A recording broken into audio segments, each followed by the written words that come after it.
Hello everyone and welcome back to the returning Let's Talk Trackmania. We are back with the same format but with some slightly more beautiful faces here. I am your new host, Paul Scotty Gillis. I am joined here by Eirik Holdal, once again a stalwart participant of our previous episodes, and also returning and hopefully going to be sticking with us for the foreseeable future. We have Mr. Kai Turbo Ludwig. Thank you very much for joining me, guys. I hope you're ready and willing to go on with our next episode, which is going to be concerning, of course, the new game, as we have taken a little bit of a break following a short restructure, as unfortunately Thomas Mingozzi, otherwise known as Geek, has decided to move on to other projects. So first of all, I'm sure you guys would join me in giving a big thank you to Geek for his contribution to the earlier episodes. We certainly couldn't have done it without him, and we wish him all the best going forward. And also a big thanks to Erwin Weber, who's stepped up as the producer of these episodes and also allowing us to facilitate a partnership with ESAC going forward, which we'd certainly hope can prove great going forward for both our parties. But guys, new Trackmania is out. We're here today. We're here to talk about what's our impressions of the new game, all the competitions that have been happening recently and everything. But I mean, first of all, how are you guys doing? Decent. Could be better. Could be worse. Decent. Yeah. Hello. At first, I'm doing good. And what? I'm doing good, man. What about you, Paul? I'm fantastic. I mean, I'm back on the podcast with you guys. I can't complain. You guys enjoying the new game so far? You're asking a guy who doesn't play the game. I just want to state it that since July 1st, I have not played a single minute in the new Trackmania. But luckily, I actually tried the game before it was out, simply because Nadeo wanted me to try it. And then I think they thought it was better for me to play it and then ask Hillis questions. In the end, I could probably ask the same questions without it, but the gameplay-wise, I enjoy it, but I'm not a player, so I'm afraid if I start playing Trackmania again, I might spend too many hours, and then eventually the job I'm supposed to do in Trackmania gets less and less, so I try to stick away from it, because already after the 4 hours I played before it was out, I got somewhat semi-addicted, but I'm enjoying it from the sidelines. Yeah, that's actually pretty cool. I mean, I've played a little bit more than that. Maybe like 4 hours a day. But yeah, I'm really enjoying this game, and it really got me addicted. So it got me that old feeling again, where you like play nations, you have fun, you really discover new things with the new blocks and also the new style of the game, and also the ice. Yeah, this is like the biggest part, and also a part that we all have to figure out eventually.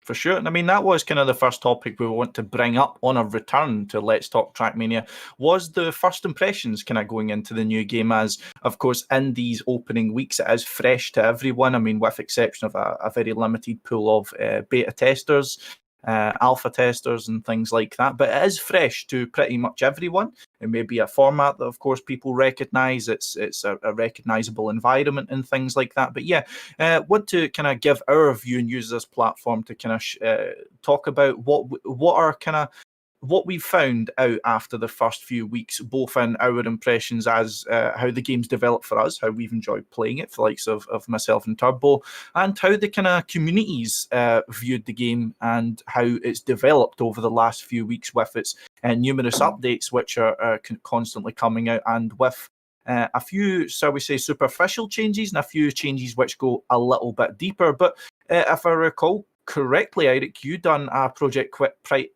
pretty early on after the game came out. We interviewed quite a number of people on your YouTube about what their impressions were. So, I mean, what's the kind of community feeling about this so far, would you think? You remember? I mean, you were one of the players I actually talked to. That's I've true, spoken with, yeah. I think it's 16 players just on that YouTube live, simply because I found it exhausting myself to go into each and every stream to ask, let's say, ask Masa on his stream, what do you think about the game? And then go to spam, what do you think about the game? And eventually the streamers then in the end gets exhausted by simply answering the same question. So I thought YouTube Live, perfect chance to give the audience a chance to recap what is happening. And if anybody hasn't watched that yet, what is your excuse? But I can sum it up. That I think Kappa, if you want to go into Kappa's interview, I think he maybe summed it up the best. He said that the gameplay feels awesome. He thinks that this is, if you just look at the gameplay itself, it feels good, and that is what the esport players think about. That is what they're gonna care about. How does it feel? How are they able to compete in it? But also, he brought up the question about it feels somewhat half finished because not everything is where it's supposed to be. It's hard to figure out where you're supposed to go. So if you're like maybe a new player that want to discover everything and not only what to say, find a map pack and then hunt it for 10 hours and then eventually went into the next map pack is out, but maybe want to go to online servers, maybe want to build maps, maybe want to create a club, then they feel like maybe it's hard to figure out where you're supposed to go. So sort of the interface is maybe one of the, or the UEI is one of the bad parts about this game so far, but the gameplay and the thing I think is most important is how this game feel, and I haven't heard anything bad about the gameplay yet, and that is positive once you talk to just the competitive players, because that's what I enjoy personally. If they quit, I have no job in Trackmania anymore, so I'm happy from hearing what they think about this new game. Yeah, so should I continue? Yeah. I mean, so the game for me also feels very, very good. I mean, as a player who has a lot of hours in this game, it feels very good. And I also had people like coming into my stream and they were rather new to this game. And I think most of them actually started with a training campaign when they bought the game, because I think the training campaign is not available when you have the standard version, if I recall that correctly. Maybe you guys starter can... version, you mean? Yeah, the starter version. Is the training there available or not? I believe it is available, yeah. Okay. It must be.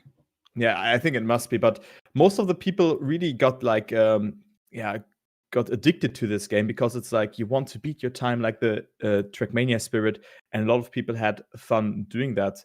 And for me, I think actually the same, that the game is unfinished. And we also had a lot of bugs at this prior weekend at the ZrT Cup, where people had no blocks, and all of a sudden I had a massive lag spike and you couldn't join the server. So there are still some issues that we have to like face, or maybe we have to solve them. But I mean, the game has just been out for 3 weeks, so I think that's fine.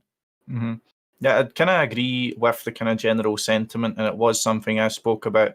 I do actually remember now when I was on the YouTube live with Eirik there, but it does seem the kind of general sentiment that the game is unfinished, especially when it comes to the things like the UI issues and the way I either saw it packaged or said myself. My memory's terrible these days. Is it's like a very pretty package with a little bit of an empty inside to it. It looks good, you know. It's kind of flashy in a way, and it feels good when you're actually playing the game, as Turbo was mentioning there. I've got no complaints. I mean, I feel as primarily a tech player that it's much more enjoyable to play. I don't have to worry.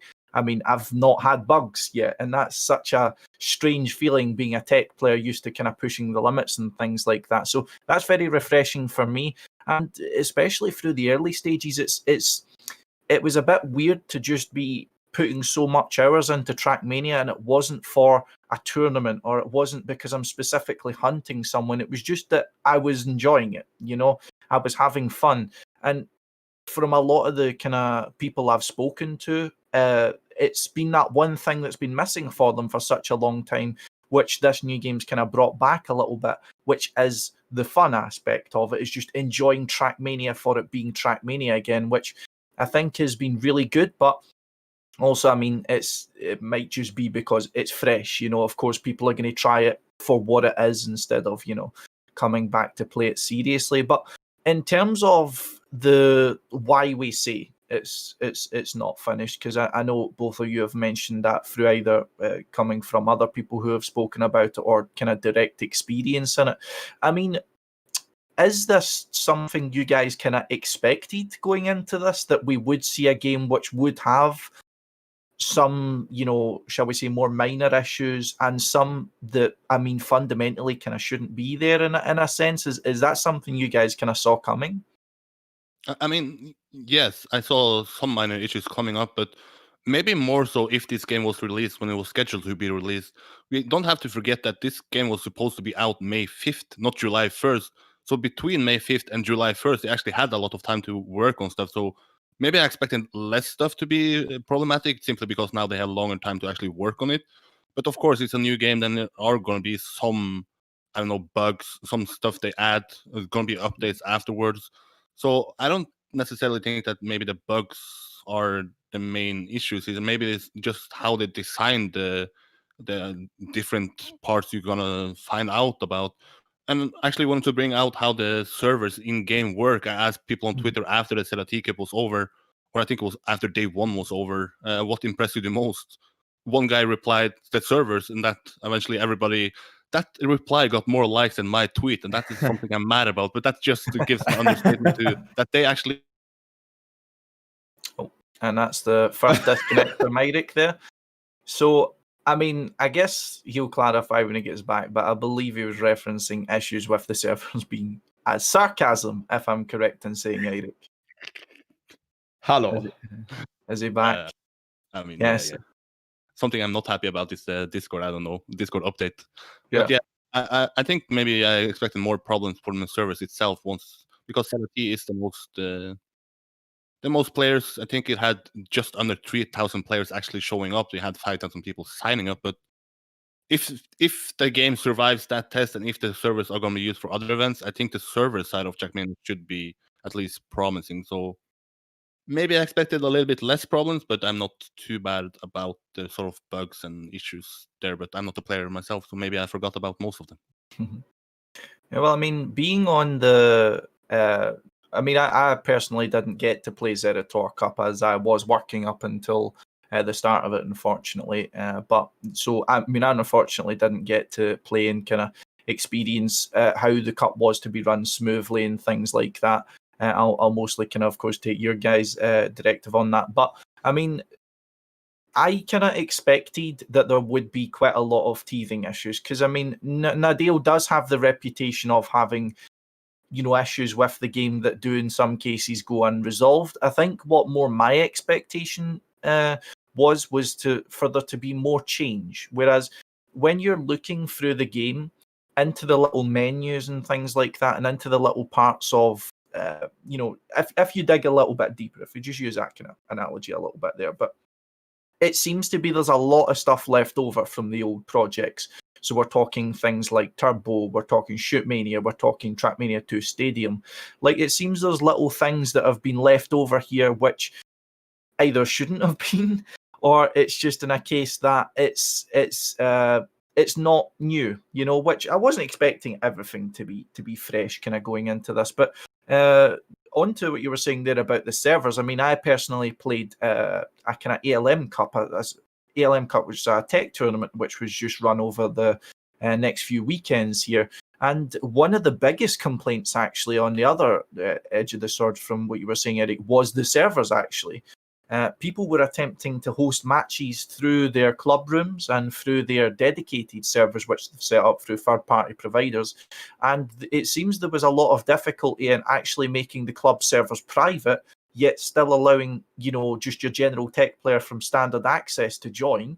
And I believe it was Runtime were complaining that a specific... I believe it was someone by the nickname of Baguette something, kept joining their matches mid-match while they were trying to play and driving on the track because there was no way to secure the club server.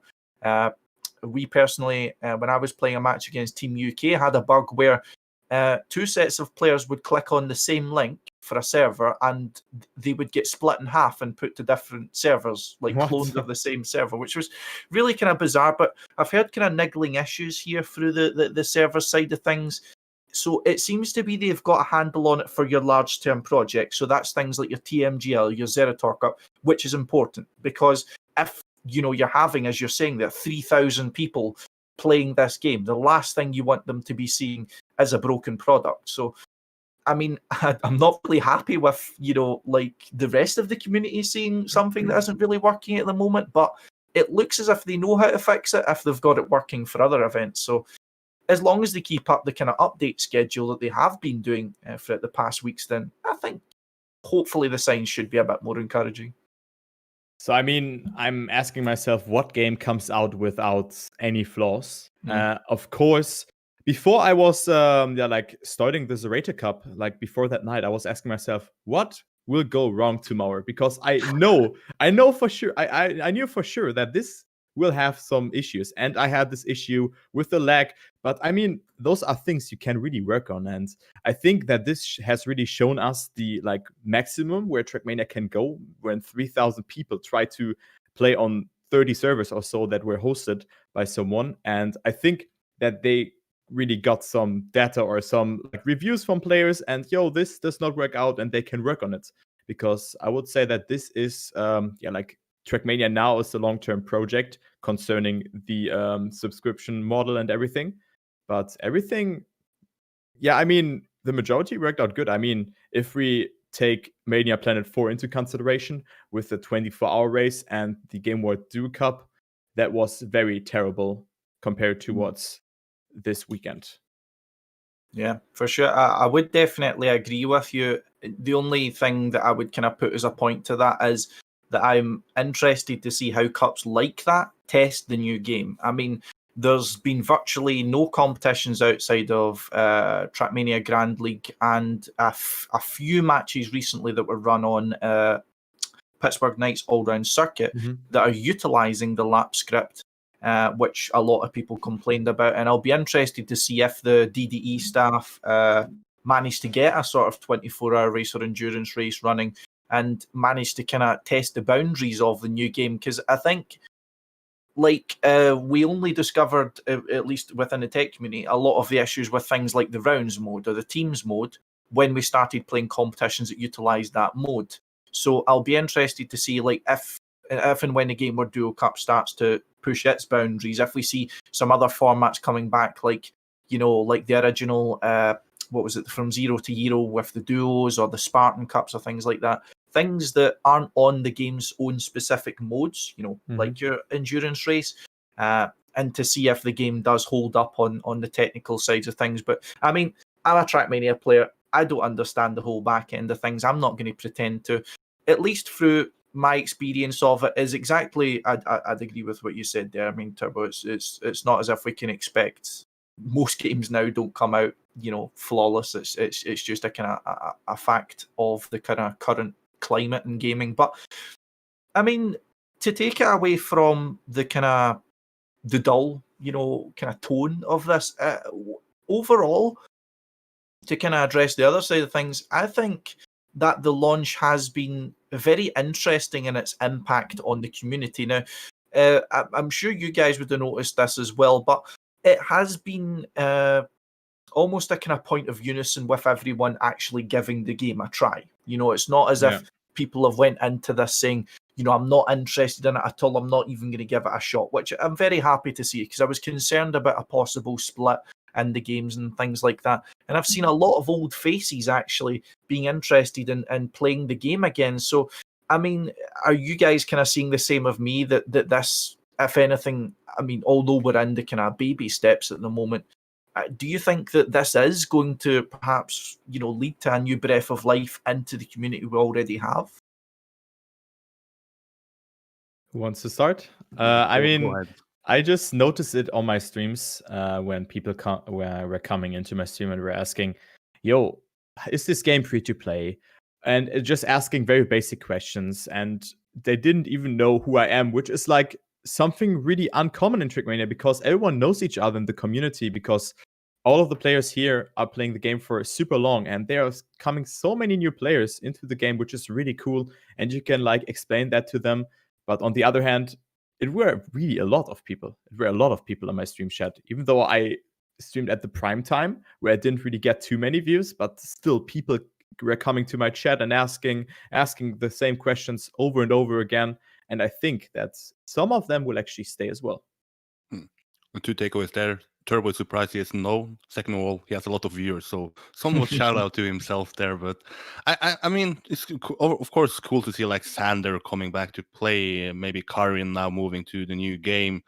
But if you let's go 1 year into the future, I think maybe the guys who like Trackmania Nations Forever are still going to be like, let's hunt AO1 again, let's hunt Huckalicious. But the thing that Turbo brings up there that is the good point is that a lot of people are coming into his chat that are new and want to learn about Trackmania, because that is the good thing about a new game, that you can get new players into the game, not necessarily just get the community together once again, but that's of course also important. But I think if you just speak about the launch itself, I think it's successful just by the numbers you got the streamers that you could sort of dream about, XQC, Soda Pop in Lyric, you got the Circa from UK, so you got a lot of exposure. Trackmania has been one of the top 10 games on Twitch pretty much, I don't know every day, but maybe every other day, simply because a big streamer is showcasing it. So just by that, I think is good, and I actually curious to see what the numbers are now. But Hill has said, I think it's 1 week ago, maybe now 10 days ago, that already they are double amount of players than Trackmania 2 Stadium. They already had, I don't remember the exact numbers, but that this release is more successful than Trackmania 2 Stadium and Trackmania Turbo. So successful release is the biggest takeaway, and now is maybe the problem Trackmania has. How are you going to keep those players? How are you going to keep these players that maybe find it fun to play the campaign maps, but eventually doesn't play campaign maps for 10 years, that wants to do something else in this game? And I don't know what you can do to keep them besides adding new seasonal campaigns, but maybe once the new seasonal campaign is out, then maybe they are gone, forgotten about Trackmania. So I don't know. It's curious to see how many players have actually downloaded it, but it's also curious to see in 3 months how many active players are playing that month. Yeah. I suppose it's kind of like the ZrT, spike that we see in the recent years. Like, you'll see the active players list, rocket when the Zerator Cup comes around. But the real test of whether or not it's been a successful event, or, well, not a successful event, it's a bad phrase to use, whether it's been successful for the game, is to see if the numbers of active players throughout the rest of the months of the year has increased over, what it was before, which, I think is really important with all of these kind of big streamers coming in and lending, their massive exposure to the game, that you do have viewers who do then leak over into our communities, into our games, into our events, the projects we all run, and just, kind of getting involved, which I'd love to see, even if it's just, being around the open servers every now and then, just contributing to a positive atmosphere. What a lot of people have missed is, through Trackmania 2 Stadium in particular, that the open servers just kind of slowed down a lot. It was always the same people coming on. You weren't having the same kind of atmosphere where people are excited to hunt tracks and things like that, which is something that I think this game is bringing in. And I think with its, so many people coming in, it's something that the game can definitely capitalize on. I mean, certainly if Nadeo are watching, I wouldn't really either be the one to give them the kind of silver bullet to tell them how they could keep all of these this rush of new players onto the game, but I certainly hope they have some sort of plan in place, other than kind of adding another 25 maps every quarter or something like that. Because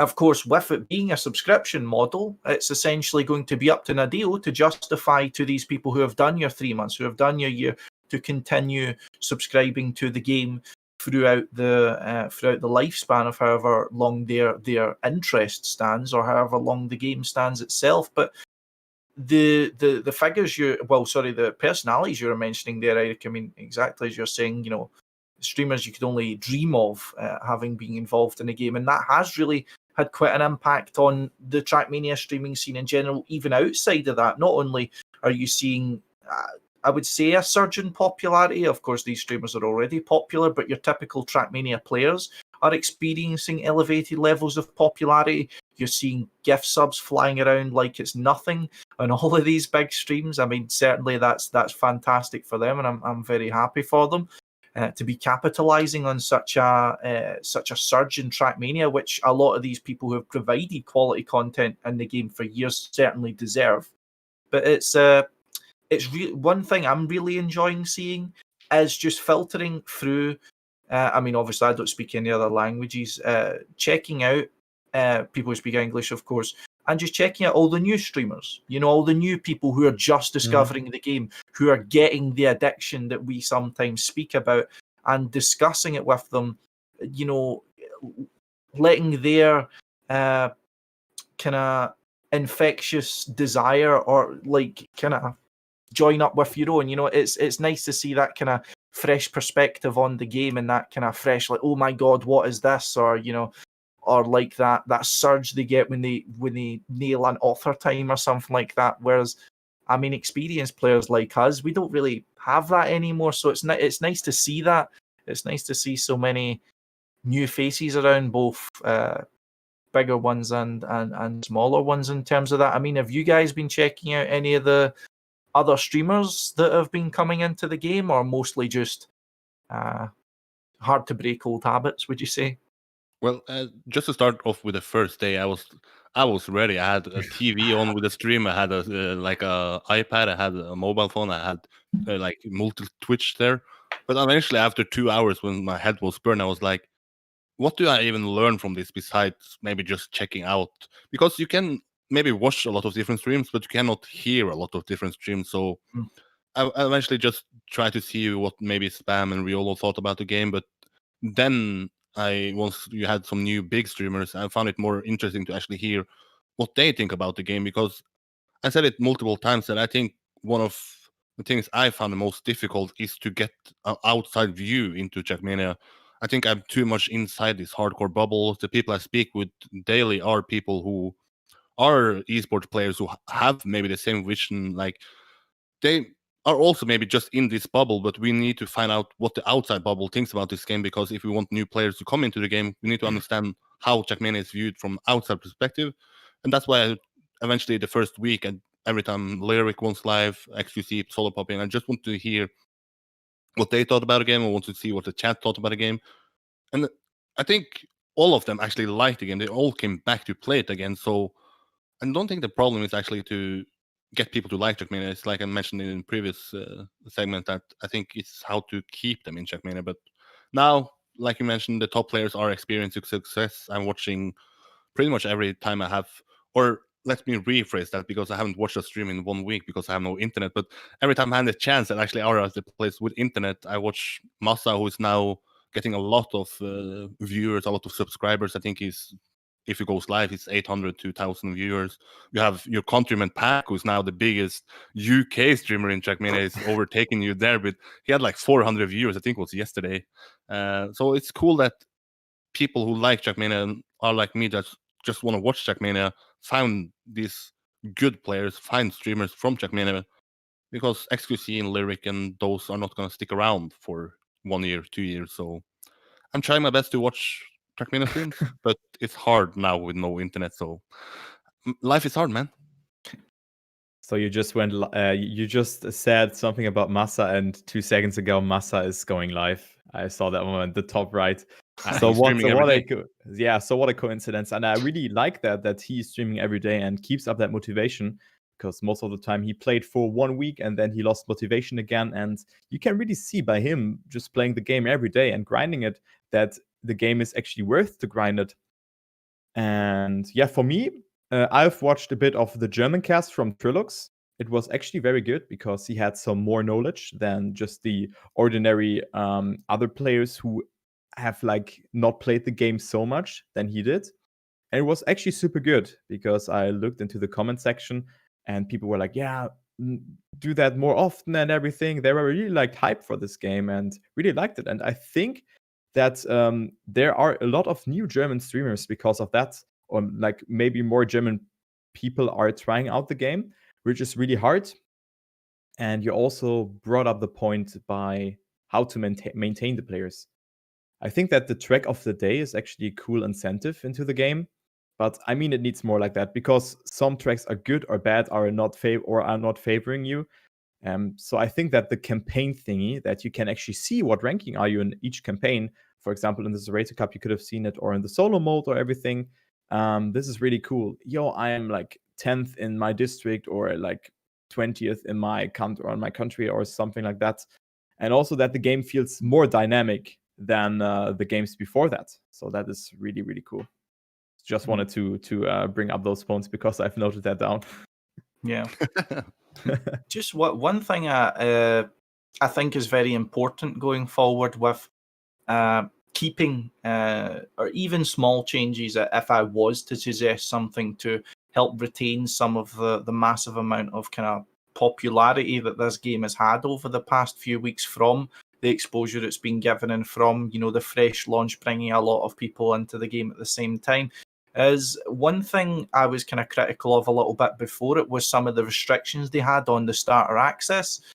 Just to bring up just two main parts of it that I do feel just a slight change wouldn't really harm the starter access as to what role it means to fill, but also can be greatly beneficial to the game. Is first of all, the ability to chat is restricted for people with starter access. They can join some lobbies, but they're restricted from being able to send any messages to anyone. Mm-hmm. And secondly, I recently found out that they can't actually play the track of the day either, which I think is quite a big misstep. I mean, what's really been, I think, for a lot of people, the thing that's really kept them in this game is getting involved in the community, either be through whatever facet they have done, be it they've came into a competitive community, they've came into a local community, like, you know, players who are from their region or something like that, or, you know, speed running, anything like that.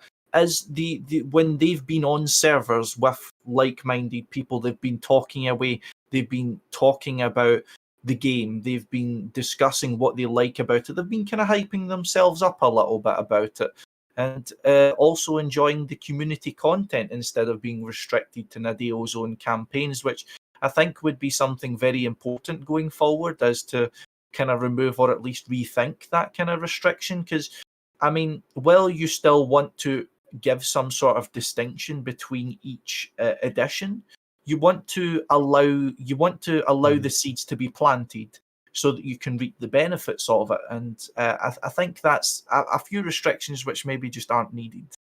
Yeah, you want to include the players into the community and not say, yo, you don't have the version, you are here, you can't chat and do that. I think actually it's a good idea to let them like talk actually, or like just to enjoy other features in the game, not only the training and the campaign maps. But you can actually join via Uplay on a server if you have someone in your buddy list who has the upper versions. That's actually possible.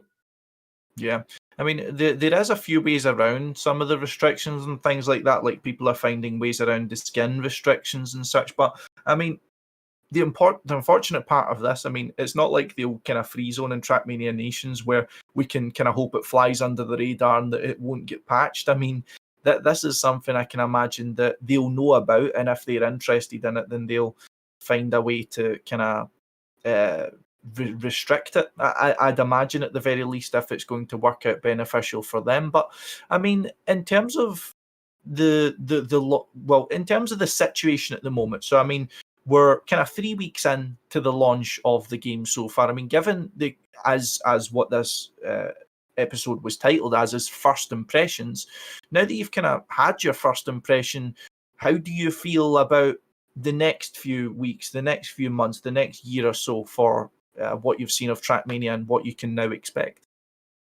Well, I think the future is bright for Trackmania, but again, I'm gonna repeat myself. I'm curious to see how they are able to actually keep the players that are coming into the game. How they are, like you said, how are they gonna be integrated into the community that eventually are gonna help the game grow? Because I think it's a widely known that if there wasn't a Trackmania community that is this active, we wouldn't probably have a Trackmania. We would probably not have a new game. So the community has kept this game alive, and if this game want to keep growing and keeping alive for the future, we need new community members as well. The community members that has been around for so many years might come to a point in their life once they are like, okay, I'm too old, or not too old, but you're coming into a life situation when you don't have as much time as you had before. So I'm curious to see that, but I myself, I'm still going to dedicate myself to Trackmania. I think it's, if you want to leave Trackmania, this is the most stupid time you could at least stick around for 1 year, and then maybe next July 1st, then you're going to recap what is happening. Then you have been around to hopefully see updates that they are going to do. Like Turbo said, this is a subscription model, so you have to come up with updates. If not, the people that are already in the game that you want to keep, they are not going to continue buying it. So a lot of stuff to cover for, and that is the part I care about, but also a lot of uncertainty in the future. But I'm positive, and Yeah, I'm actually positive as well because now we have like the ZrT Cup has ended and Virtual has announced a competition. So we can maybe see some smaller competition that being held in the next couple of days, months, or whatever. And then the TMGL will come. And I think this will also be a very important factor to see how maybe some other, like the second wave of players will come in, or how many players will actually stay in that game, because of course not everyone can or will stay in this game. I think you can compare it a bit like a stream. People come, people go, and eventually if they like it, they will come back next time again, and so on. And this is like what they pay for, whatever. If they have the free version, of course they can play with their friends or whatever. But we will see, and I'm definitely very interested in seeing what is happening or what will happen. But I think that the viewers will increase. I think we can generally expect to see, quite a large increase over what, say, an October would have been like in Trackmania 2 Stadium compared to what an October would be like. Well, an upcoming October is going to be like once we've kind of got over the new game hype and actually settled into, the lifespan and the ongoing lifespan of the game. But I mean, I'm of course hopeful going forward, also a little bit anxious. I mean, I know the competitive community, so made up of like your dirt, full speed tech players, players of these certain competitive communities are a bit anxious to see how things are going to continue. I mean, of course, with the tech players not really having the kind of marquee tournament anymore. Now, with a lot of transitioning events transitioning, from single styles into multi-styles, which we've seen recently, has led to a kind of upheaval in what some of your top players are then moving into. I mean, example being like your Papu no longer really specialising in dirt events and really finding his way over to multi-style and things like that, and a lot of your tech talent then going away from some of the tournaments. But going on to the tournament side of things and the event side of things with the new game, I mean, it's only been a couple of weeks which we are down, and we've already seen quite a few events or either underway or having already taken place. I mean, namely the three which I believe are most worth mentioning in our episode today would be the Zerator Cup, the Trackmania Grand League show match, and the Pittsburgh Knights All-Round circuit, which had its most recent installment, or its first installment, yesterday. But just to start off with, guys, I mean, I know you both were deeply involved in the Zerator Cup, being in a covering capacity and also Turbo as a playing capacity. I mean, we've seen quite a few changes for the Zerator Cup. It was, of course, very heavily impacted in their plans due to the COVID-19 ongoing situation, and also with it was one of the competitions which had a little bit of uncertainty with it, with the result of the new game being delayed. But I mean, how would you guys kind of set the scene for how at least the first stage is? Of course, we've got the upcoming finals on this Sunday. How would you guys kind of set the stage for how the Zerator Cup's been so far? Go ahead and talk as a player first. So as a player, it was terrible. Playing 6 rounds in 8 hours. This is like, dude, this was the most terrible thing I've ever done, really. Sorry to really shit talk that, but like playing 8 hours, 24 maps in all 6 rounds, you can do the math. This is 144 rounds of playing. Then you have to wait, they have to fetch the data. I mean, everything went good. I had only difficulties in round 2. But then round 1, 2, and 3 were, for me as a good player, were like easy, you know? And I think it took way too long, and they maybe should have put round 5 and maybe even round 6, maybe both of them, into the second day, because this took way too long. I had such a terrible headache after that. But matches were really close. The tournament was so stacked. I mean, I think in round 8 there were only like French-speaking people, if I recall correctly. I think the furthest who got there was Spam actually was on the 4th server, actually, yeah. But other than that, I think there were only French people. And you can really see how or what players have try-harded and what players have not. Yeah, actually did think it was today. It's Tuesday, right? So yesterday I did a recap video and some sort of prediction video. So I'm not releasing that video until I have done all my interviews with the ZrT players, because eventually maybe some of them are gonna be mad and then not do an interview with me. But I can say what my biggest storylines is, and that is what Turbo is mentioning there, that this year is so French dominated. I posted on Twitter that this year it's the most we have ever had French players in the semifinals. Yeah. 6 out of the 8 are from France. But you can somewhat call Junior French because he speaks French. You can somewhat call Yannick French because he speaks French. So if you are a French fan of the game, you will certainly enjoy at least a Sunday if there are going to be interviews there. But why? Maybe, Scotty, you mentioned pretty early in this episode that it's just fun to play this game. It's just fun to see what this game has to offer. And that is something Spam mentioned on his stream. I was following him the most, and he said that he hasn't put that much time into this event specifically because he wants to see what this game has to offer, want to see everything and not only what maps Zerator is building. Well, I think the French players who are maybe more integrated into the scene of Zerator and maybe has more hype for it, they're like, oh, I'm fine with just playing these maps. I'm fine with just no-lifing this, because if I get far into this tournament, I know what that can do for my stream. We just see Darker now, who got a lot of exposure from Kameto. He's now streaming, and suddenly he's one of the bigger streamers there. So I think the French players cared more, and in the end, it resulted in more stuff. But if you just look at the viewers, what this views for this cup was, I think maybe some people expected more. It peaked at 120,000 viewers. That was higher than last year, when it was 96,000 viewers. But I still believe some people said that they expected way more. And if you look at it, how can you actually expect so much more? Because if Trackmania is popular one place, that is France. I think almost Trackmania is somewhat maxed out in France. I don't think we're gonna get like 200k just because it's a new game. So I mean, I'm happy that it even got higher than it was last year, because then we also had the hype for the Senate in Strasbourg. And yeah, last storyline is that I expected more new faces to qualify. Serrar and Yannex hasn't been in the semifinal before, but Yannex is somewhat now known because Open Grand League. So I guess Serrar was the only like new face qualifying into the semifinals. And then you have like Carl Jr. been there every time. You have Bren, Papu, or Rel. People that has a history at this cup. So the best players are still the best players, even in this new game. That's my few storylines. Mm-hmm. I guess to kind of pick up on what you were saying there, as you kind of left it as almost an unspoken question there, is why there has been a lot of almost a lack of involvement from a lot of your international faces, or even if not a lack of involvement, you know, why it is so French dominated at the kind of top of the field. And I, that's something I observed as well. I mean, we're seeing, as you exactly said there, I mean, French speaking people dominating the later stages of the tournament at pretty much every part of it. Either people who are French or with French communities. Of course, Carl Jr.'s community is French.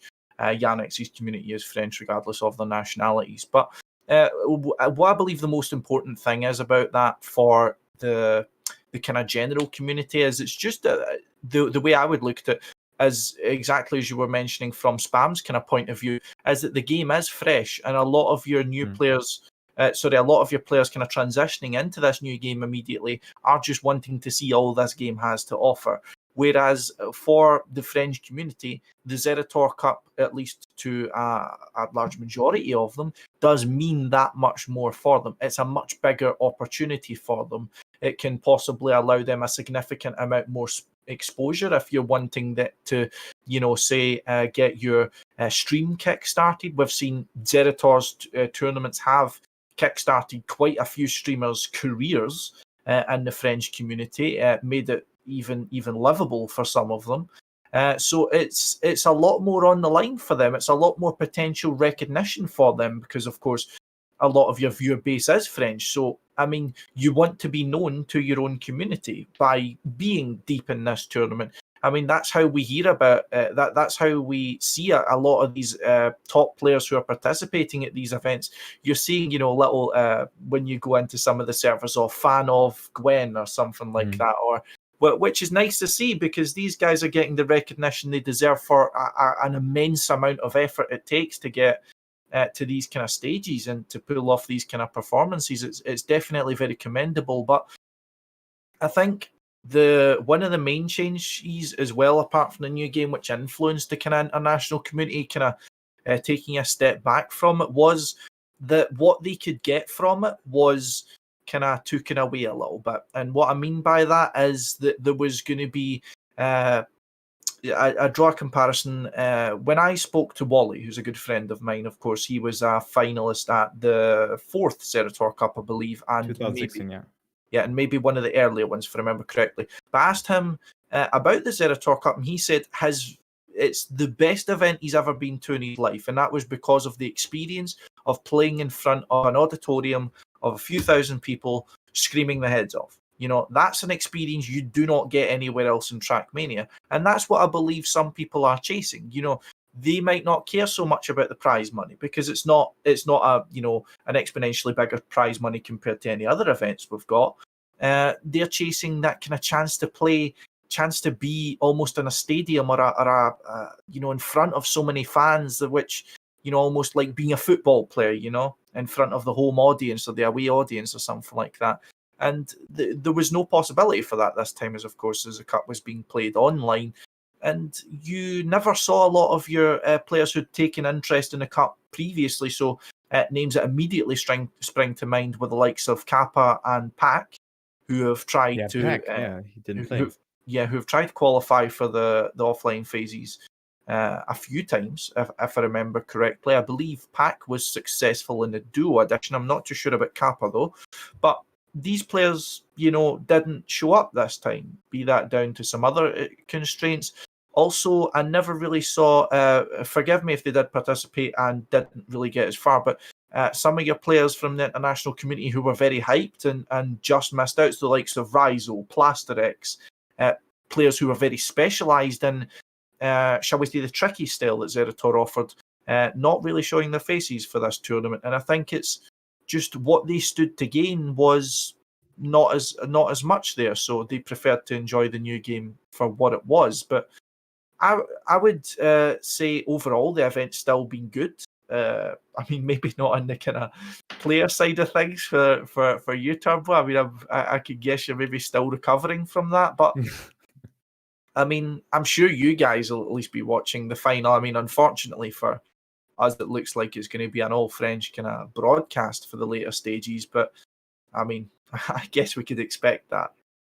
I mean, that's just about the French. That's a tradition. I actually find myself enjoying ZrT Cast now, even though I understand Carl Jr., I understand Gwen, I understand Trackmania, but besides that, I don't know why. I don't know the English word, but you're some sort of damaged by the environment simply because you have watched it ever since 2015. That brainwashed. This is the new normal. I'm not supposed to complain about not having English cast. I'm just supposed to enjoy it. And I'm enjoying it now. But yeah, go ahead, Turbo. Yeah, I mean, I have a lot of things noted down, and I mean, so the first thing was that the good players are still the best. I think that it will take some time. We've seen some new faces, for example, on the bobsleigh map, like Rookie or Rocket or something like this. On the map 8 from ZrT, I've never seen this guy, and he was local 1 there. So maybe we'll see players who can adapt to that and can perform in the future.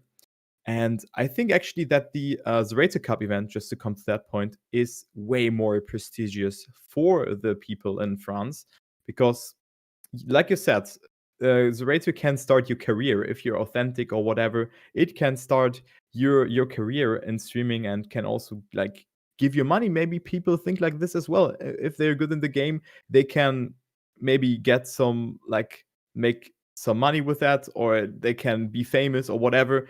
And I think why English-speaking players have not been playing is because that the audience is missing.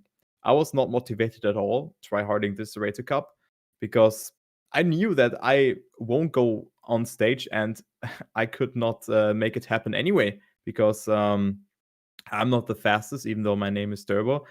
But yeah, I had just no motivation to play it.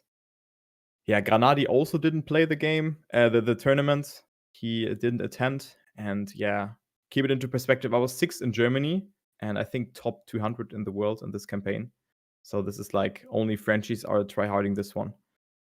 Yeah, and with the broadcast, it's the same because I think the same that there is no English broadcast. I was casting the round of 8 with Riolu, and we were so like we were a bit disappointed, but it's the latest rule for ages now that we couldn't cast the quarterfinal together.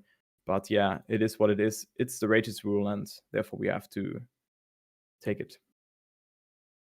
Yeah, I suppose it's as you say, it's his house, his rules. You know, it's his tournament, it's his choice. I mean, we can only then kind of enjoy it from the outside, which again, as you say, is disappointing. But I mean, there's nothing we can do about it. I mean, his community is exclusively French, so it's certainly an understandable decision.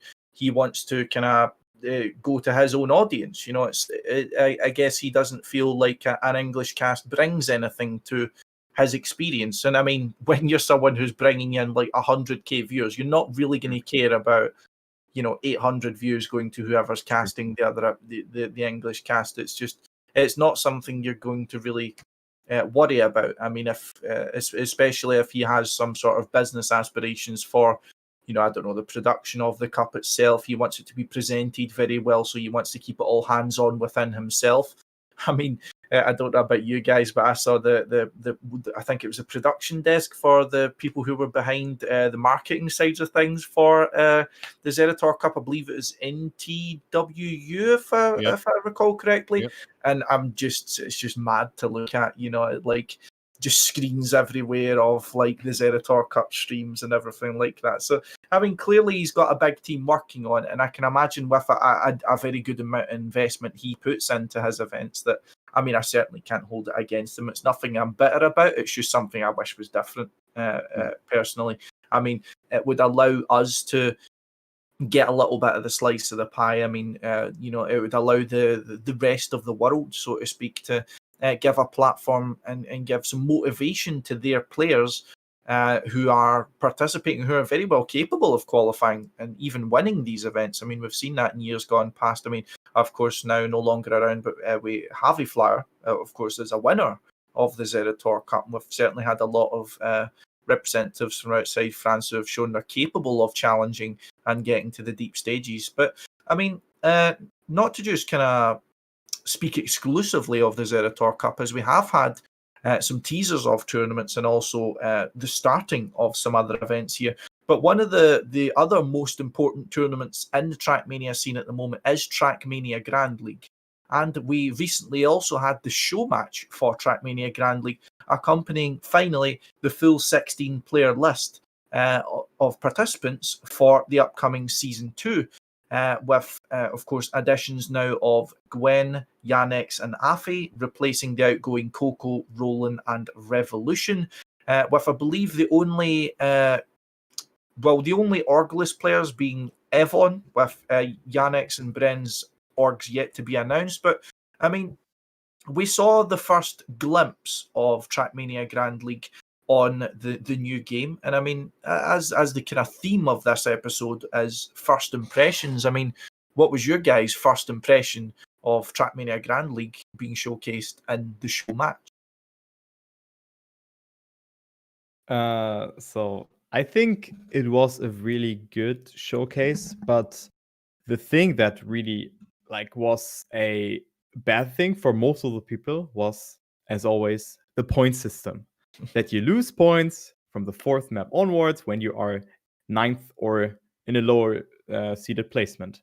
So that was, I think I've seen that one on Trilux comment section. I've seen that one on Riolo's comment section, and those was really a bad thing because people like said that they won't they have not seen that in any kind of other motorsport. But in general, it really showed us that all of the players who are in this league, for example, because people said that Marcin or aka Evon is not a player that can compete with the other players or whatever, but he performed very, very good, and that this will be super close. And also Gwen not winning, maybe practicing for the ZrT Cup, is beatable, of course. So it's really interesting to see how he will perform. Gwen, Afi, and Yannick perform against the other players by the name of Pack, Carl Jr., all the top 5 players. Yeah, just remember, Scotty, about our bet. I said Gwen is going to be top 3, and that looks just better and better. I mean, looking at the chat, once he was actually performing well on the first maps, people are like, are he trained? And then people in chat like, no, he's pretty much no trained and still showed up. But I think the biggest storyline here is that Pack said in an interview with me that he has something to prove this season in Trackmania Grand League simply because he didn't even qualify to Lyon. Once you think about Pack, you think about him as the main contender for Carl Jr. in together with Kappa, and then he's not even in Lyon. He didn't even qualify. But now he's motivated again. He seems to be streaming pretty much, and he had a lot of time simply because the COVID-19 situation has given him a harder time to actually do his job. But I'm curious to see what Pack is able to do in this upcoming season. If he will have time, I think he can even win it. But the main favorites, I guess, is still Carl Jr. and Gwen. But I'm really happy if you just talk about the orgs. That it looks like more or less everybody is going to have an org. I guess it's down to Evon if he gets an org. I hope he will get an org.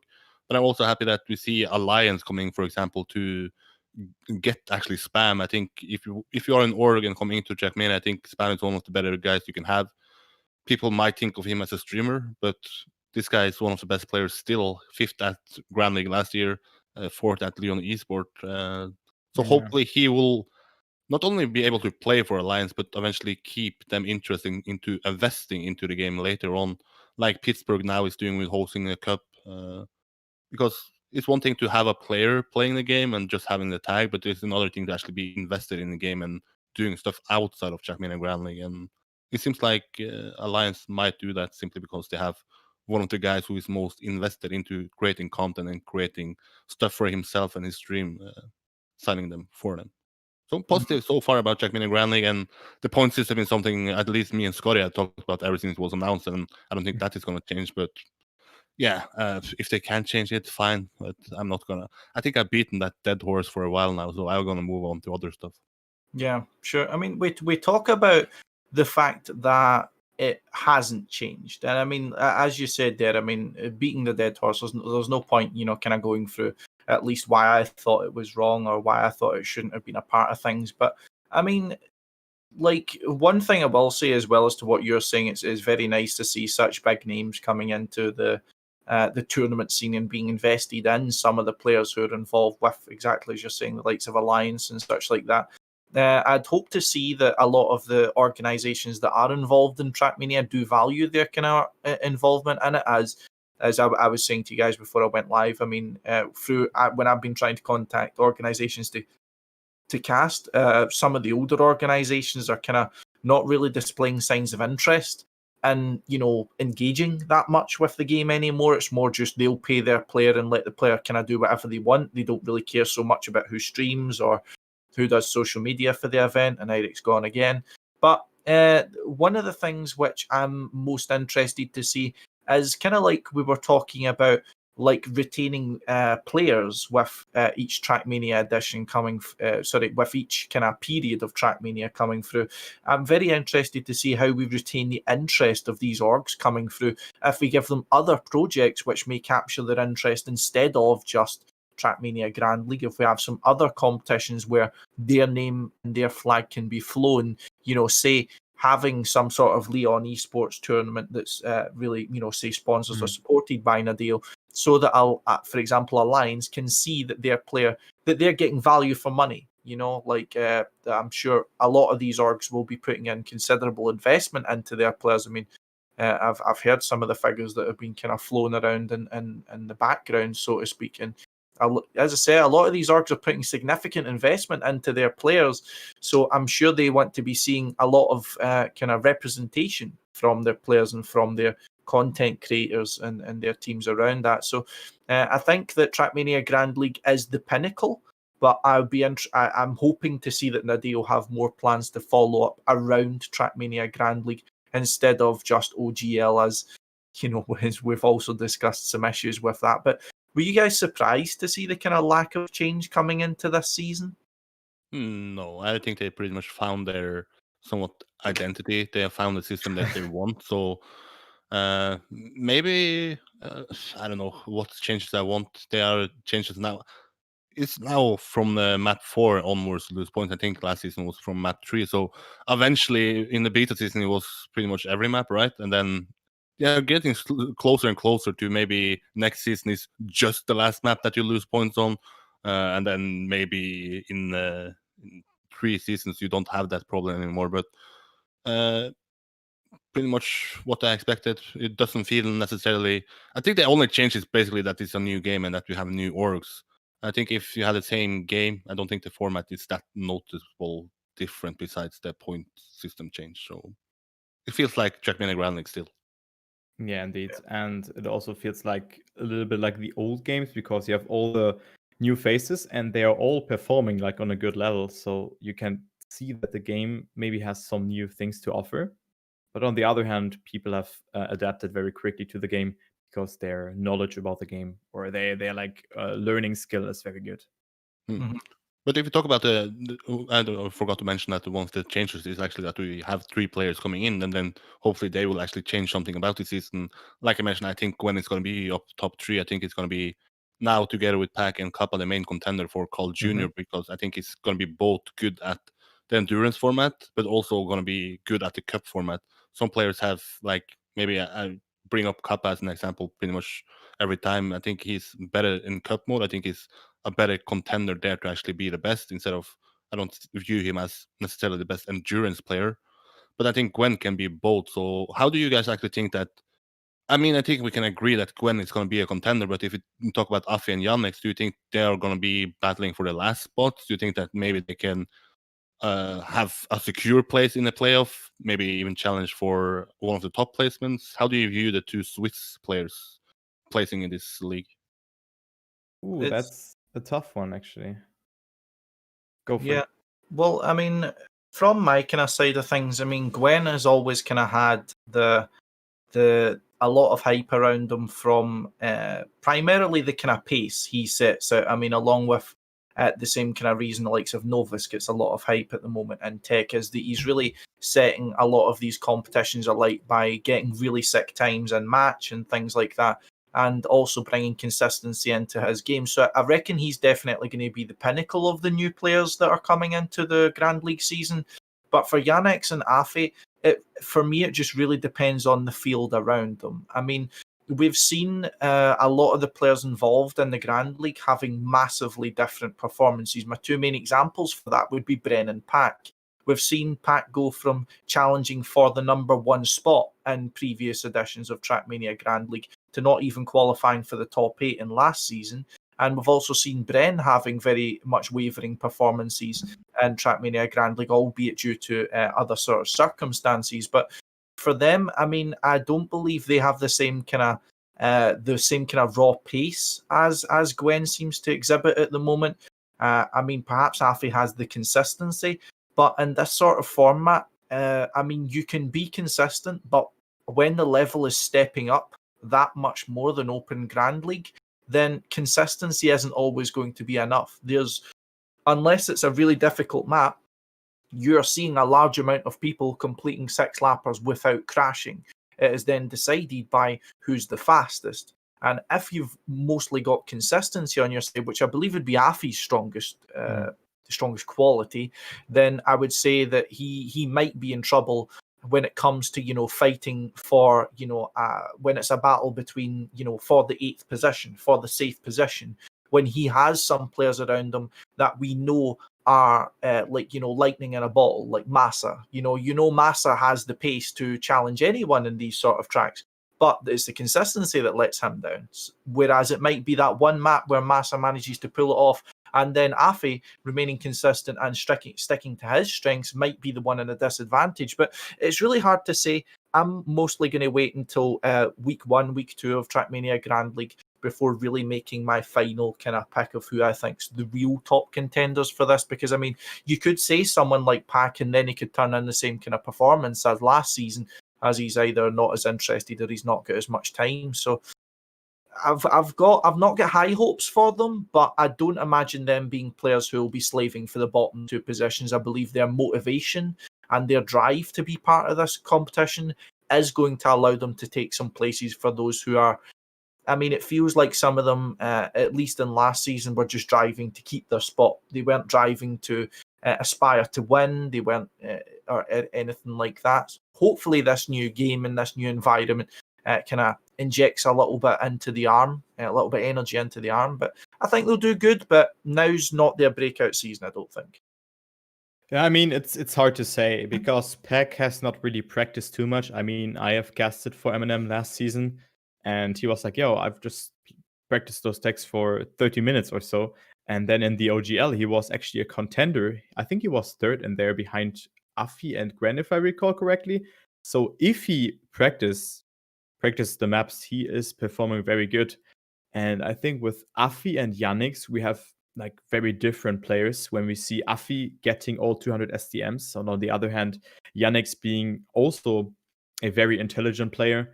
You can also see it when he builds maps for the Sportix Cup or ZrT maps or whatever. He can pull off the tricksters, what Afi is also capable of doing. But as well as you, Paul, I won't really say if a player can perform or can contest someone. It also depends on the maps who can like pick them up the best and everything like that. I think the beta step or the beta match gives us a good overview here, but or the test match, whatever. But I think eventually everything will be different on the 13th of September. Yeah, funny that you bring up Afi and being consistent. I had him on once again on my YouTube channel, and I brought up the question about how is the mentality different from you in Open Grand League to now the first Trackmania Grand League show match that you played, and he was like, well, now I cannot even save that much anymore. If I did that in Open Grand League, I was still one of the faster players, but now I'm against the best of the best. If I save, then I'm going to be last. So I also need to risk now. I also need to take chances to even just be up there. And that is maybe something we might see different results from just Afi, because maybe now he's not focusing on being that consistent. Maybe now he's also going to value that risky part more, simply because if you are first, then you get more points than, let's say, if you risk and don't get top 8, at least then you have a chance at being top 8 instead of if you save and then you basically know that you're outside top 8 simply because you're not fast enough. But you guys are boring. You're not predicting anything. I'm gonna be ballsy once again. I think I was ballsy once I predicted the Gwen pretty early to be top 3.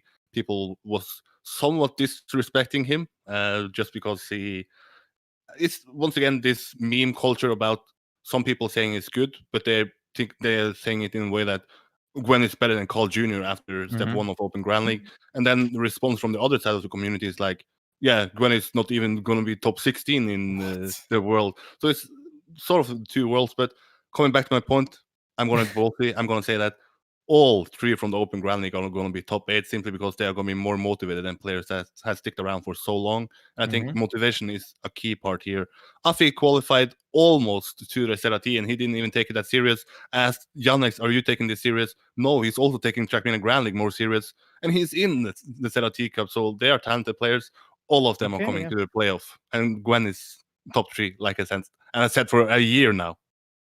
That's what I like to hear. Putting his balls out on the table, Master Holdal. Nice one. I like it. Now you know nobody's coming to the playoff. The side bet curse is on.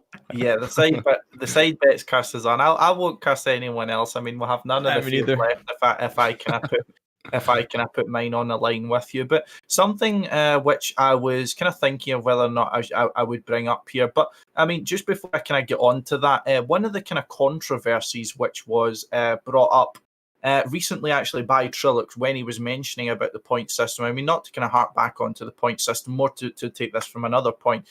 He decided to run a public vote on his Twitter page, which, if I remember correctly, at my last check, got 3,000 to 4,000 votes, and it was whether or not whether or not his audience found the point system good, or, as I believe the German word was, schlecht. Which I believe translates to shit. Correct me if I'm wrong. Not only bad. Oh, bad. Well, I mean, yeah. I mean, same difference. Shit is scheiße. Okay, thank you. But bad in English is shit in Scottish.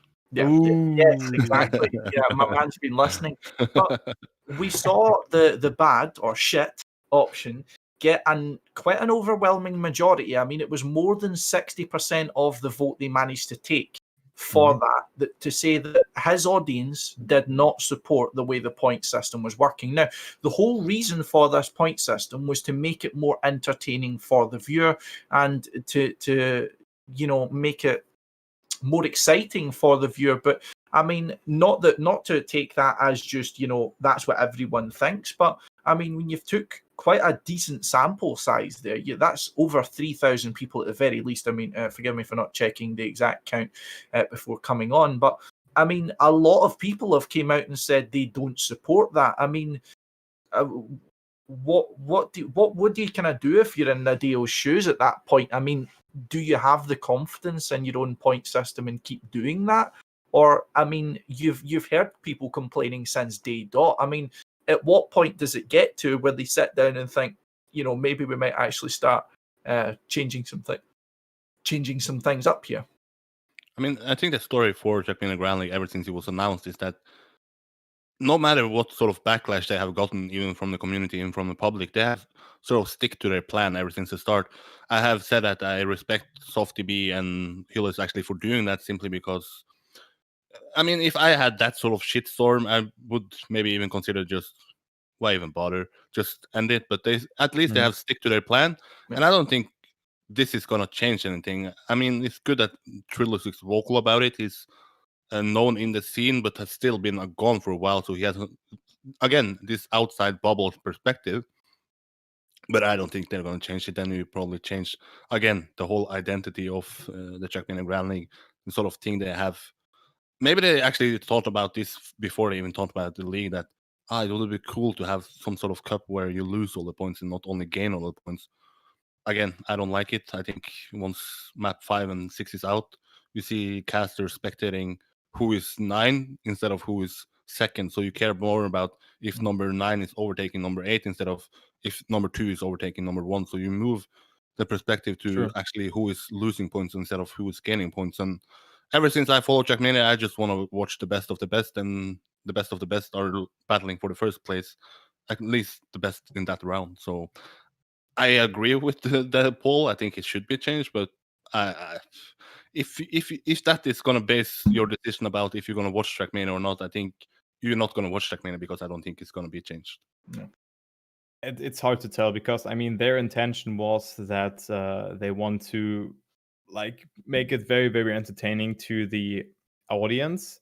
But on the other hand, should they really get punished by losing maybe minus 60 points or minus 50? We have seen all spam, he lost so many points last year or last edition, and this is very heartbreaking to see. If you just get a bug or something and you're out, not sure if this can happen again, because you said, Paul, that you have not gotten any bugs. I've gotten them already. Only small landing bugs or so, but things like that can happen, and RNG can be on the side or not on your side in this part. So I think as well that they should change it, but now I'm asking the question, what point system should they use? Should they use the MotoGP point system? Because now, actually, in the last step, it's getting exciting. Yeah, I think once again, just want to, I think the most, the sentence that sticks out the most to me, maybe from all the interviews I've done with Softy, is, I guess, 5 hours in total, but that the thing about Trackmania Grand League is that they want the viewer to feel that nothing is decided until the very last turn. Anything can happen. And then I think they might find it funny that, or not funny, but I think they might find it easy to rely on, then someone needs to do a mistake, and then they might lose all the points. But you don't need to have that just because you want everything to be decided in the last turn. Best example happened on Sunday. Bad Lulu was behind the glass until one last turn. He overtook him, and people share that clip like hell. I think I uploaded it myself simply because I saw it as a funny moment. I do that, and of course, I knew that if that went viral, I will get followers. But Domingo uploaded that himself. Other channels uploaded it, and every time it was shared, people like, yeah, this is Trackmania. Trillis shared it, this is Trackmania. So you don't need to be penalized just because everything needs to be decided in the last turn. It can also simply be like a cup mode when, if you overtake someone, well, then you advance. But again, finalist mode is also something Hillis says that he has to defend in the start. So I guess maybe he viewed this as the same thing that, yeah, I have to defend this in the start, and eventually in 3 years people are gonna like this system. But I don't know how history is gonna be, if it's gonna be Indeed. kind or harsh to the champions mode system. But yeah, For I sure. mean, on the other hand, round mode or like a laps is something else than like normal rounds on a track. So I mean, we had some really close rounds. I remember this battle by Kappa and Carl Jr., I think. Yep. I think in the beta season, Mm. things can get really interesting, but other things can also get boring if one makes a mistake in this identity and there's 8 seconds behind. I don't know. We had some really close battles, but I mean, in the end of the day, it's their choice how they want to like do that. And on the other hand, we have the in the playoff phase, we don't have the actual we have like normal cup mode there. Yeah, but if you talk about the playoff, I think when people saw the combine, you had 4 different sort of types, and people actually enjoy that because then really you good. view it as like, the best player in the end wins overall. But do you guys think all should be cup mode? Should all be champions mode? Should they switch the playoff system every time, or is the best players eventually going to be crowned in cup mode? I think it's hard to say. I mean, you definitely don't want to change it up every time. I mean, it's even like just a silly thing like our podcast today. We always want it to be the same each time. We want it to be a Tuesday at 9 p.m. because people will know what to expect. They'll know to come on and look at our beautiful faces. That's what you want when you're going on to Trackmania Grand League. I mean, more than just looking at our beautiful faces, but you want to know what you're able to expect. You want to go on there and you want to know that this is how it's going to work. You don't want to be going on there confused, like, wait, what's going to be happening this week or this year, or something like that. So I think that it definitely shouldn't change each time, but it's impossible to say because there's always going to be. I mean, we had the old arguments of whether or not even cup mode was the best. There's always going to be a positive or a negative to each system. So, I mean, I respect them for sticking to their guns as much as I might not agree with it. But, I mean, we can argue about it. But whether or not they're actually going to change it, I suppose, is the only kind of point that matters there, which I don't think they will. I think actually that the combine was very good and also very versatile because you had the actual TMGL step. You had the playoffs where it really favors players who risk like Massa or someone other. And it was just really, really good. I enjoyed it as a caster, and also when I rewatched some other VODs, it was really nice to watch actually. So I think they should definitely stick to the combine match, and maybe the playoffs were like only cup mode. So maybe like introduce something like seeding, or I don't know what you can do there, or like do the combine or something like that. I don't know. Yeah, but the problem, just again, with the combine compared to what Softy said, that he doesn't want everything to be sort of decided before. I think, if I recall True. correctly, like Afi and Gwen had secured themselves a spot in Trackmania Before Grand the League last, yeah. before the last, simply because Giannis ended up having a bug, and then Gwen and Afi simply had too many points to eventually catch up to. But as a guy who likes the best player to win, I think also that format benefits more players. Like Massa has been vocal about maybe the rounds, what do you call it, the laps mode, not being beneficial to him. But if he qualified into maybe Lyon once it's cup mode, then maybe he's again a top contender simply because he's so fast, and you get punished less if you crash in cup mode than you do in endurance format. So a lot to go ahead, but what do you? I don't know. We are probably soon running up if our host, but I'm gonna ask one question. What do you guys think about this casting system? Should it be still 16 different channels, or should we this season have an official English cast? I casted last season, but I have not at least been asked to cast an official English channel, which I actually hope that will be implemented. But I have not heard anything about it. But what do you guys think? Do you think it's best to go ahead with each streamer having, or each team having a streamer, or should we now narrow it down to like it was in the show match, actually English, French, German, and then if you're English community, all people gather at the same place, and you're not having to split them into 16 different parts? I mean, it's got its positives and negatives for me. I mean, personally, I don't like that there's so many different casts for essentially the same tournament. That's not really what I liked in the initial season one. Because I mean, as much as that meant I then got an opportunity to cast it, it also meant that, for example, my channel and Turbo also got the opportunity to cast in season one, weren't getting the same exposure of which they would have got if they were, the only caster of the event. And while that's easy to say is a good thing in terms, or sorry, a bad thing for, at least they did get the opportunity, which I believe is the important part to that. But you're splitting so many people over different, different English language casts, for example, and I see the benefit for that and giving these other casters. Say, I mean, if it was an official English cast, I don't think I would have gotten the opportunity to cast. I don't think me and Eirik would have been in a position where I'm on good side with Nadeo. I'm on good side with Softy. Hi, I mean, when you're pulling in, 500 viewers on Twitch, I think they'll maybe consider us. But I'm on YouTube, 1,000 viewers easy. yeah, but I mean, like, what we kind of saw from the show match is that they were really kind of going for who I thought was their favorite in terms of geek, and the biggest viewer English caster, which was Virtual, which I think shows how it cannot work in terms of a single English cast, is that there's so many great casters out there that it's going to be extremely difficult to consolidate just one cast that works, yeah. of course.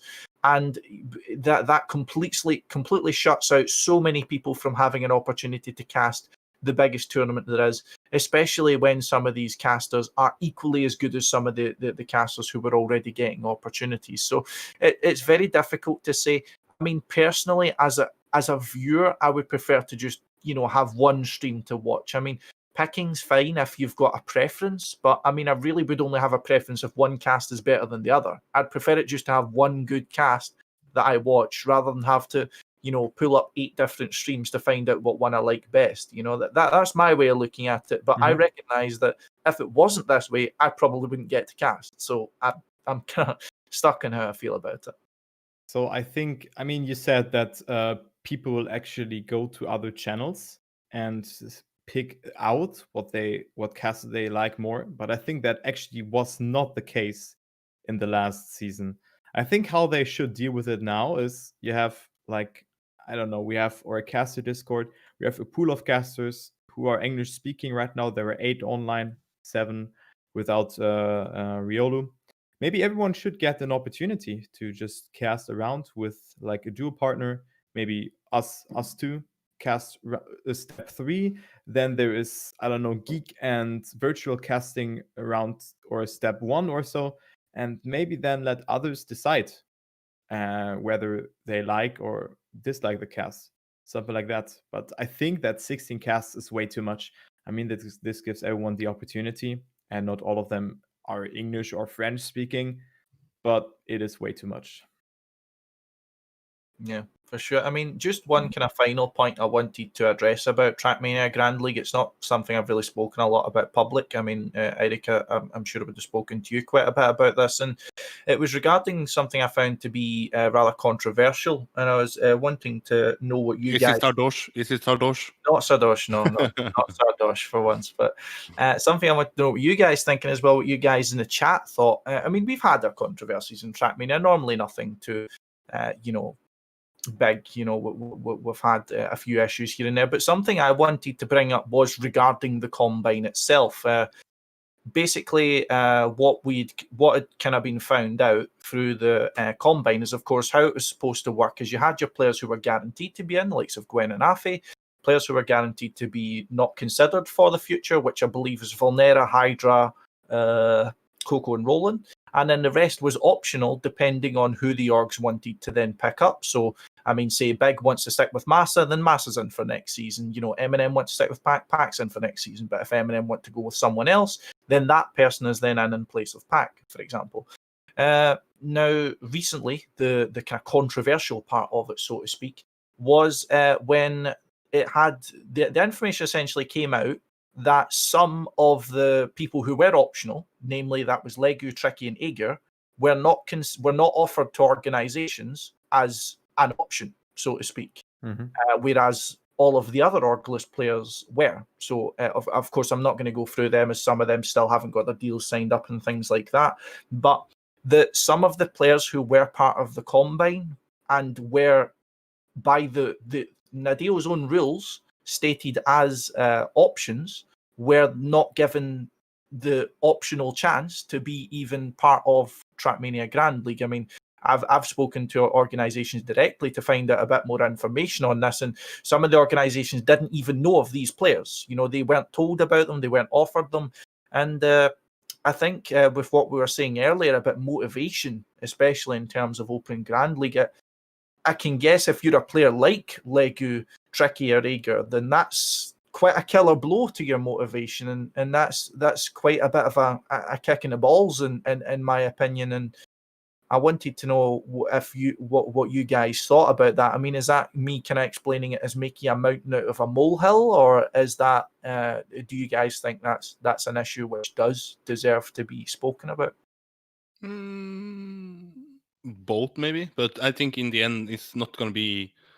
I think I brought up this question or point once it was announced that orgs has to pick their players. That how are they going to pick it? How are a new org coming into the Trackmania and then?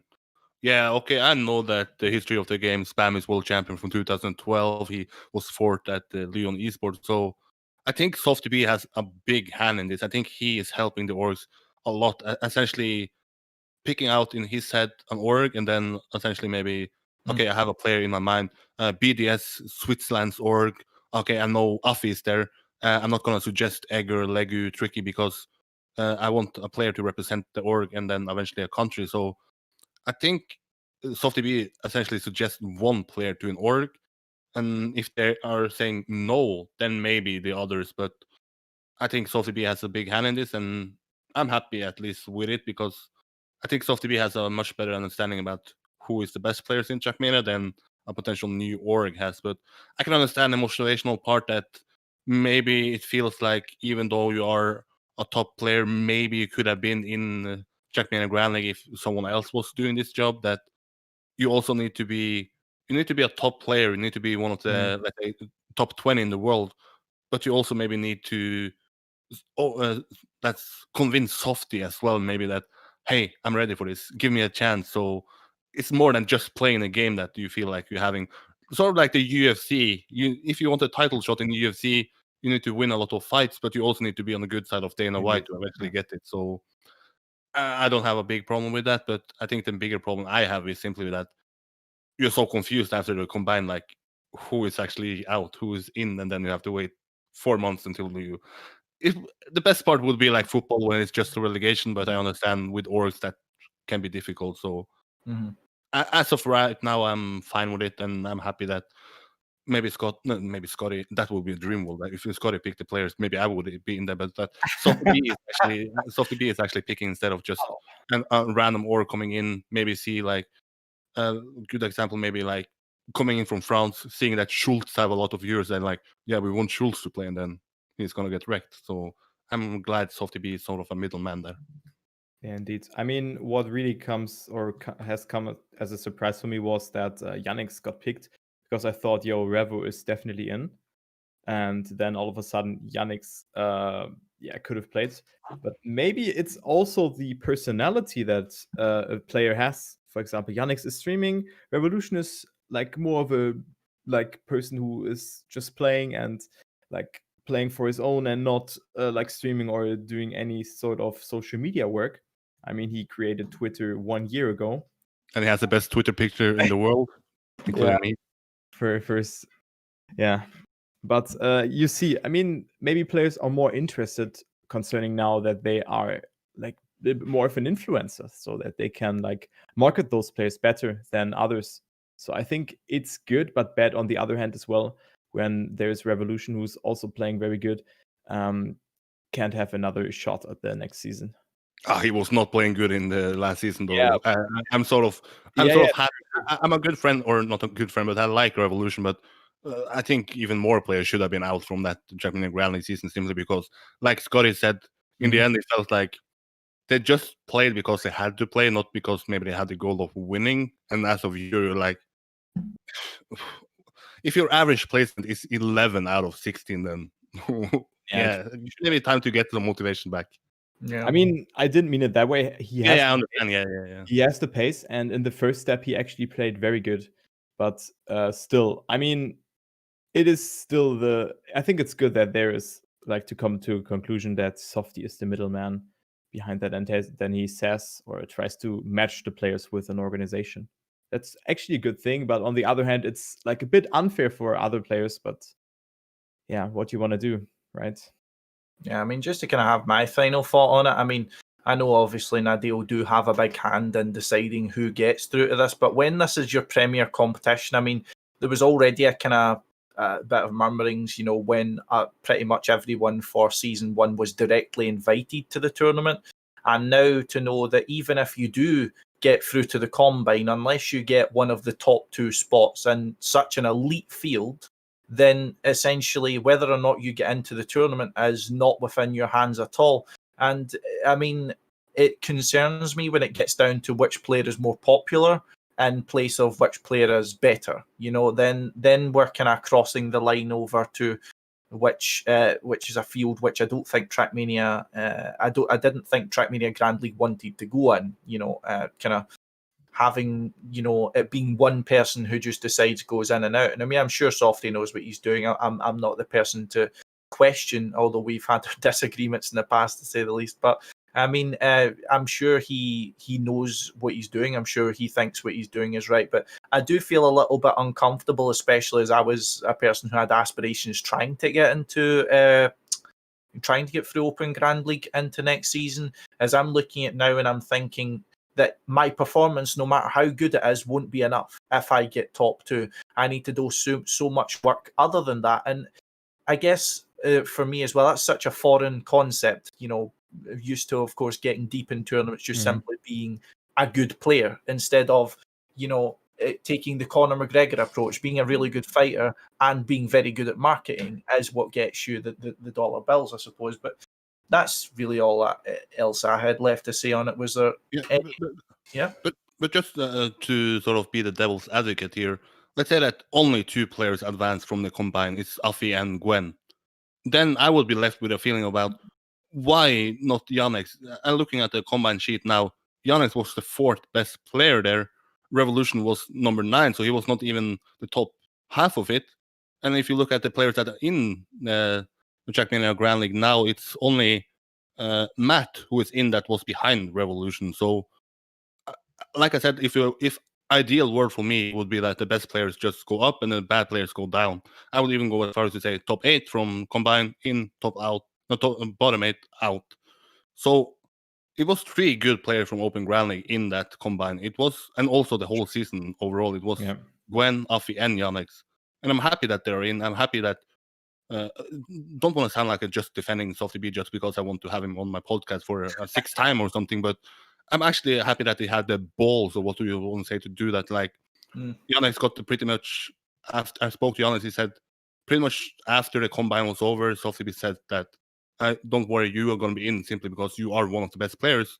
And I agree with that. So I'm supporting that. But I guess the point you bring up is that maybe in the future, this can be a bigger problem once it maybe come down to one of these popular guys being essentially number 10 in the combine, like Matt, that why is he still in instead of maybe Legu that was top 8. So it can be a problem in the future, but for now I'm happy that Yannick is in, and I'm happy that the 3 players from Open Grand League are in. But yeah, it worked out in this scenario, but maybe we will see maybe some other players like Granadi or so, who's also a very interesting personality. Maybe he qualifies for the combine match or whatever, and he's like in top 12, just list a scenario. And then he says, yo, an organization is interested into you, you want to play, and then another player who goes out. So we will see in the future. We can't forecast it. And I think the Trackmania will really offer us great things in the future. Final prediction, since you didn't have the balls to predict either the ZrT Cup or the Trackmania Grand League. I mean, we didn't predict ZrT, but if you have a player that you want to see in season, what would that be? Season 3, eventually season 4, simply because you had a better season. But who is going to qualify, who's going to be the next players to advance. Is it then going to be Coco, who says that now he's motivated again, who didn't have the motivation last season? Is it going to be Revolution, who's saying that, they kicked me out, now I've got something to prove? Or is it going to be someone like maybe Zerator or Damn it, I wanted to Glass name him. or Thor that is up and Binks, coming? actually. Yeah, Binks. the guy who I you think. didn't know anything about and eventually qualified to the grand final, right? I think, yeah, dude, I think that was like one of the best tournaments I've ever casted, the French regionals. And this showed me that Coco is unbeatable if he knows the map. So he has a chance. Also, Binks and Xera, they're all very good. But then we have players like Glass, Darker, I don't know, Snow. I'm just looking at the sheet here. So we have a lot of French players who are actually very good. From the German side, I think Granadi as well. He has the pace. Onio is playing as well now. But other than that, I don't know. I want to see. So those are my guesses who can maybe make it to the top Yeah. match. Of course, not me. I'm trying to get top match once, like last one. But gold will be my goal. Yeah. I want to see likes of, Onyo Granade maybe. Binks also, he's been performing really well. And of course, my personal favourite, Scotty 2.0. Got to see him. That's the 4.0 or what? 4.0 maybe, we'll see.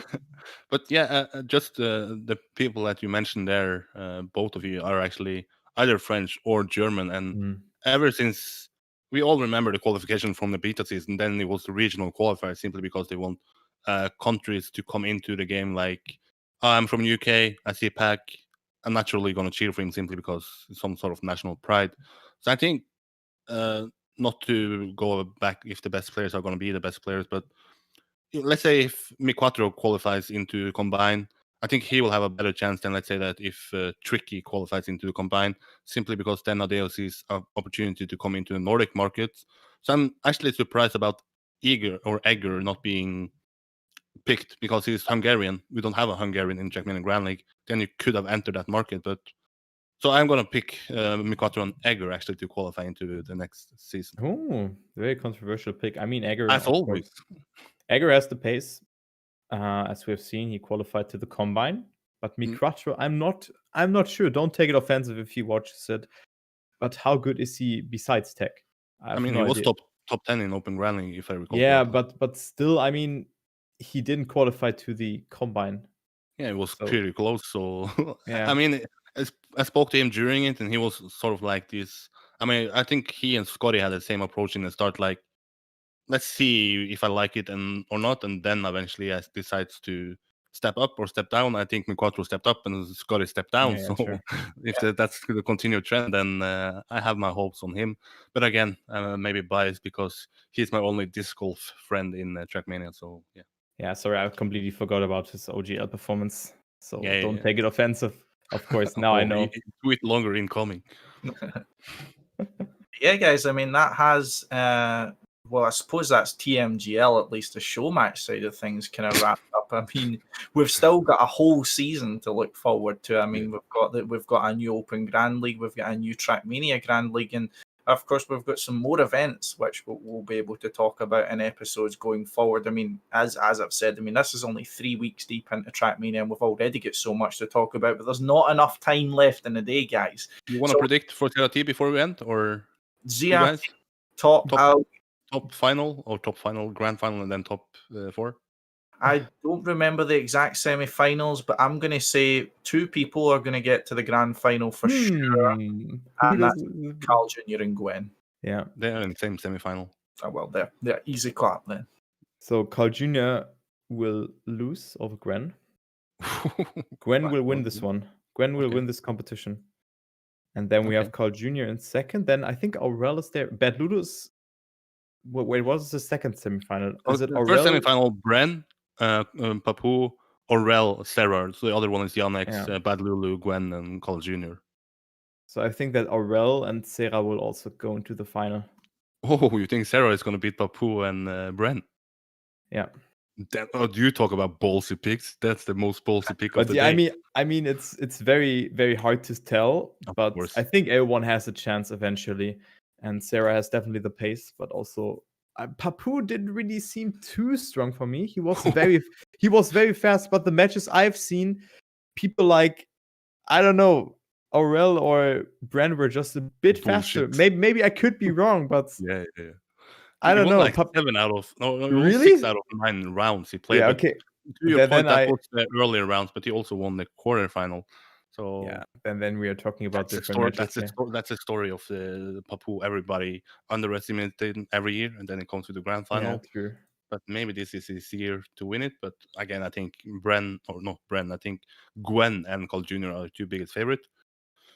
You have to wait until Thursday until my predictions. I have a Trackmania live tomorrow with the guests, so I don't want to put my predictions out there yet. But like it matters, I don't think anybody would care. But I want to get some views on my predictions as well.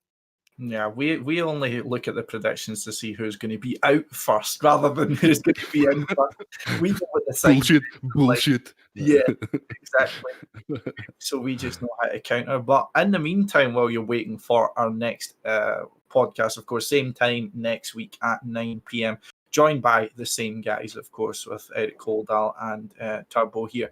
You will, of course, have the Zerator Cup finals, which will be upcoming Sunday, I believe. I'm not sure the times exactly, but check that definitely, as there will no doubt be a topic of our conversation. And I believe perhaps my two guests may be doing a special podcast. Hello.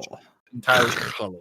But I'm sure if you check out their social media feeds, which will be available on, I'm sure, on your screen or in their respective channels, check them out and check out the special they'll be doing later on in the week. But that has been it for us today, guys. This has been the comeback to Let's Talk Trackmania. It's been a pleasure being joined by you guys again. Next week, we're going to do it again. I'll see you guys all there later. But anything else left from you, my fellow friends, my fellow Let's Talk Trackmania people? Yeah, Turbo, when do you want to do it on Sunday, actually? Are we actually going to do some sort of yeah, live, let's do it. Why not? Okay. I'm going to inform myself. Maybe like 12, 1, okay, something like that. 12, yeah. For people that want to talk more Trackmania, to get the final prediction, the final latest news, then I guess you can tune in then. But self-advertising, tomorrow at 8 o'clock, I'm going to be joined by the ZrT players on a YouTube live. Nice. So if you want to hear about their point of view, then tune in. I already interviewed Gwen, so I managed to get him to speak English. That's a good enough reason to actually tune in. But yeah, cool. If not, if you want the 300 tweets during the weekend, then I'm your place. If you want 2 tweets, I get Scotty, it's your place. And if you want somewhat of a normal tweet activity, then Turbo is your place. But it's been fun to talking with you guys. We scheduled 1 hour and then it's 1 hour and 40 minutes. So that's a good sign, right? Yeah. Have to pee since 2 hours. Hello. Yeah. Well, we'll release you. But again, guys, it has been a pleasure being joined by you once again and bringing Let's Talk Trackmania to the masses. Just a quick note before we do go off. So, of course, this is brought to us by esac.gg, which is looking for some front-end developers to help with the ongoing competitive platform project. So get in touch as soon as possible if you guys are wanting to help out.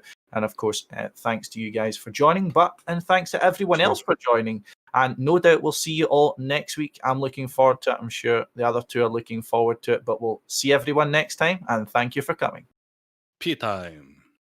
Goodbye.